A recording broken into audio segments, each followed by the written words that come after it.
En nuestro día a día vivimos rodeados de tecnología, vivimos acostumbrados a la automatización,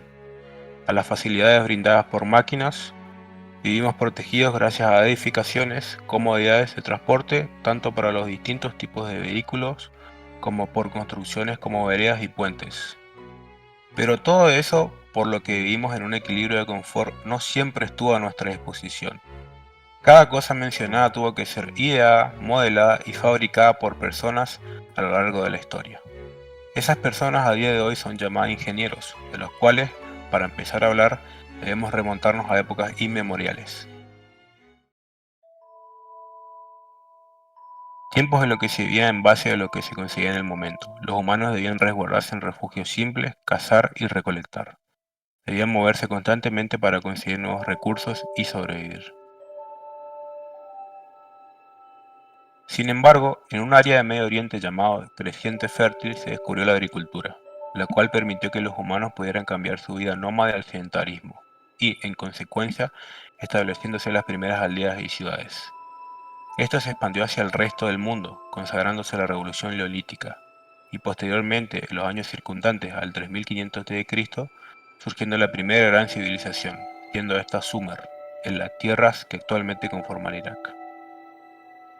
seguidas de muchas otras grandes civilizaciones, todas ubicadas cerca de importantes ríos.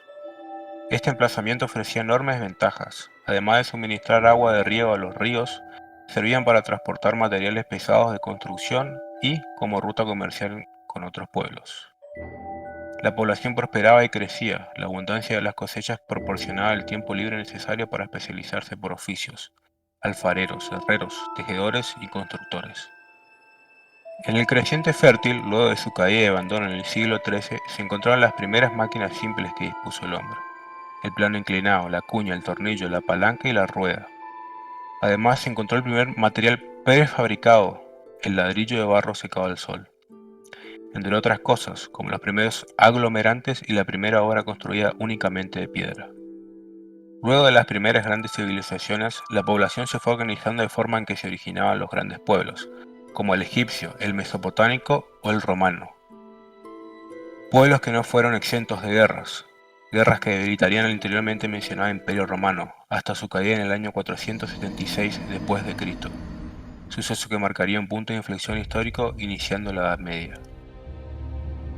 En esta era habría grandes cambios sociopolíticos que darían origen a grandes ciudades y feudos establecidos de forma en que la sociedad solo debía centrarse en sus tareas domésticas y comerciales, por lo que su día a día era extremadamente mecánico, monótono y aburrido.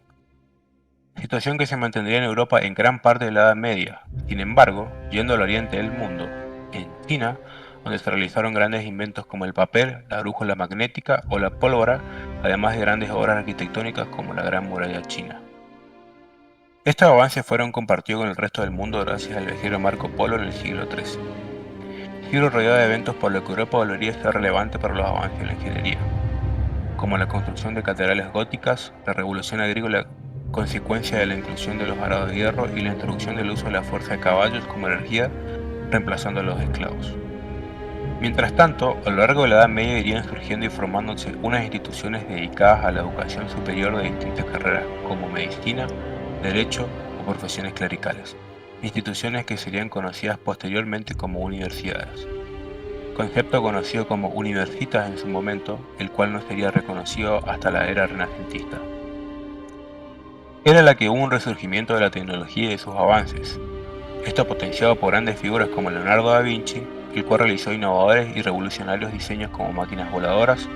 paracaídas, puentes giratorios, entre otros. Diseños que en su mayoría no fueron concretados por él, pero serían de gran ayuda para los futuros ingenieros que sí llegaron a finalizar sus proyectos. Por otro lado, en el siglo XVII el concepto de universidad fue establecido como gremio, siendo protegido por papas y reyes, pero manteniéndose independiente políticamente y administrativamente, de forma que se podían estudiar nuevos campos, por lo que avanzaría enormemente la ingeniería y sus aportes a la sociedad. Gracias a todo esto, sería posible que en el siglo XVIII se construya el puente de hierro Ironbridge en Inglaterra, siendo este el primer puente de hierro fundido en el mundo, o inventos como la máquina de hilar, el telar mecánico, otras grandes construcciones como los numerosos canales en Europa y América del Norte, que facilitaron el transporte de mercancías, y el invento más importante, la máquina de vapor. la cual transformaría la industria, permitiendo la mecanización del proceso de producción y dando lugar a avances significativos en la industria textil, la minería y el transporte. Este último suceso dio comienzo a la revolución industrial a finales del siglo XVIII y expandiéndose al resto de Europa y América en el siglo XIX. Por consecuente, lográndose la construcción del ferrocarril transcontinental en los Estados Unidos, que conectó la costa este con la costa oeste y dio nuevas oportunidades económicas y de asentamiento en el oeste del país. En el área de la ingeniería eléctrica sería patentada la bombilla incandescente por Thomas Edison, lo que sentó las bases para el desarrollo de la red eléctrica moderna. Y en el campo de la ingeniería civil se diseñó y construyó la Torre Eiffel como símbolo icónico de la ingeniería y la innovación a finales del mismo siglo.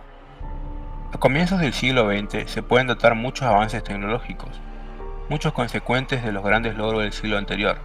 como el invento del diodo haciendo una alteración de la bombilla de luz de Edison, el craqueo del petróleo para la producción de energía o la producción en masa de automóviles gracias a la automatización de su producción. Sin embargo, muchos otros avances fueron potenciados y potenciadores de las dos guerras mundiales sucedidas en la primera mitad del siglo. Avances como el motor de turbina de gas, utilizado para los transportes aéreos, una gran mejora en la tecnología de comunicaciones, se desarrollaron las primeras computadoras electromecánicas y digitales, entre muchos más inventos relacionados directamente con el poder destructivo de la tecnología, como vehículos de combate o misiles. Luego de terminadas las guerras, se utilizaron y mejoraron esos inventos, por ejemplo, creando las primeras computadoras personales, el avance significativo de las energías renovables o la introducción de la telefonía móvil representando un gran impacto de las telecomunicaciones. Además de todo esto, se deben considerar eventos como la Guerra Fría y su carrera espacial, que, al exigir el desarrollo de satélites y cohetes, potenció de forma apresurada el avance de la electrónica, la mecánica, entre otros campos relacionados con la tecnología espacial. Posteriormente, a finales de ese siglo y a comienzos del siglo XXI, evolucionaron destacablemente los dispositivos electrónicos, tanto los relacionados a la automatización industrial, a los vehículos o a las comodidades domésticas como las relacionadas al entretenimiento y a la comunicación de forma global, donde la sociedad actual se destaca, ya que se puede observar como la gran mayoría de las personas viven en un mundo donde dependen de la tecnología, disponiendo de dispositivos como los teléfonos móviles o computadoras personales, en los cuales se tiene toda la información que uno necesita de forma instantánea. Todo esto siendo posible gracias al trabajo de los ingenieros, los inventores que desarrollaron la tecnología que hizo posible que la humanidad evolucione de vivir de forma nómade y sobreviviendo a duras penas al entorno salvaje, a vivir de forma cómoda, en casas de forma sedentaria, con todo el conocimiento para ser personas ilustres y todo el entretenimiento para vivir confortablemente. Como grupo esperamos que esta mirada hacia la ingeniería haya servido para entender su historia y por qué fueron indispensables para nuestro desarrollo como seres humanos. Muchas gracias por ver.